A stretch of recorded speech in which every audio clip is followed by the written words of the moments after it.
బాలీవుడ్ ధూమ్ 4 series విషయంలో makers ఒక అడుగు ముందుకు 4 అడుగులు వెనక్కి వెళ్తున్నారు. బ్లాక్ బస్టర్ ఫ్రాంచైజ్ అయిన ధూమ్ సిరీస్ విలన్స్ విషయంలో అయితే తలనొప్పి తెస్తోందట. ఇప్పటికే ధూమ్ సిరీస్ లో భాగంగా 3 మూవీస్ అయితే రిలీజ్ అయ్యాయి. అవన్నీ సూపర్ హిట్ అయ్యాయి.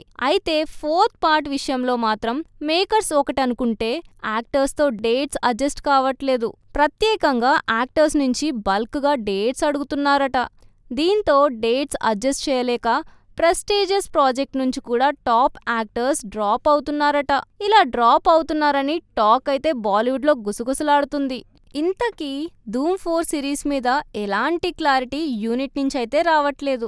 ఇప్పటిదాకా ధూమ్ 4లో విలన్ గా సూర్య యాక్ట్ చేయబోతున్నాడని లీకులు ఇచ్చారు. అయితే వీటన్నింటికి ఫుల్ స్టాప్ పెడుతూ బాలీవుడ్ క్రేజీ కాంబోని తెరపైకి తెచ్చారు. ఈ మూవీలో విలన్స్ గా 2 టాప్ హీరోలు యాక్ట్ చేయబోతున్నారట.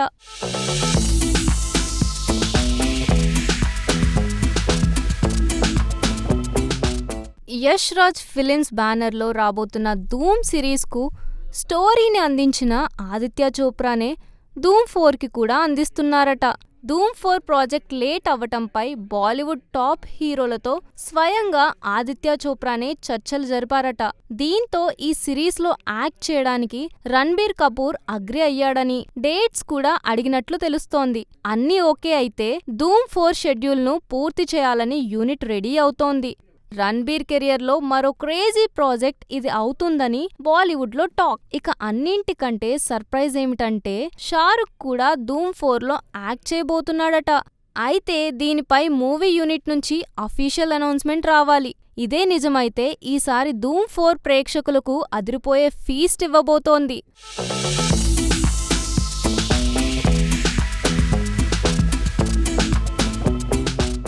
ధూమ్ సిరీస్లో హీరో క్యారెక్టర్ కంటే విలన్ క్యారెక్టర్లకే ప్రేక్షకుల్లో క్రేజ్ ఉంది. ధూమ్ ఫ్రాంచైజ్లో ఇప్పటి వరకు 3 మూవీస్లో విలన్స్కు ఎక్కువ ఇంపార్టెన్స్ ఇచ్చారు. ధూమ్ సిరీస్లో పార్ట్ 1లో జాన్ అబ్రహం యాక్ట్ చేశారు. సెకండ్ పార్ట్లో హృతిక్ రోషన్ అదరకొట్టేశారు. థర్డ్ పార్ట్లో అమీర్ ఖాన్ యాక్ట్ చేసి రికార్డుల కలెక్షన్ మోత మోగించారు. అమీర్ ఖాన్ యాక్ట్ చేసిన థర్డ్ పార్ట్ అయితే వరల్డ్ వైడ్ గా 500 crores వసూలు చేసింది. 3 పార్ట్స్లో హీరోగా అభిషేక్ బచ్చనే యాక్ట్ చేశారు.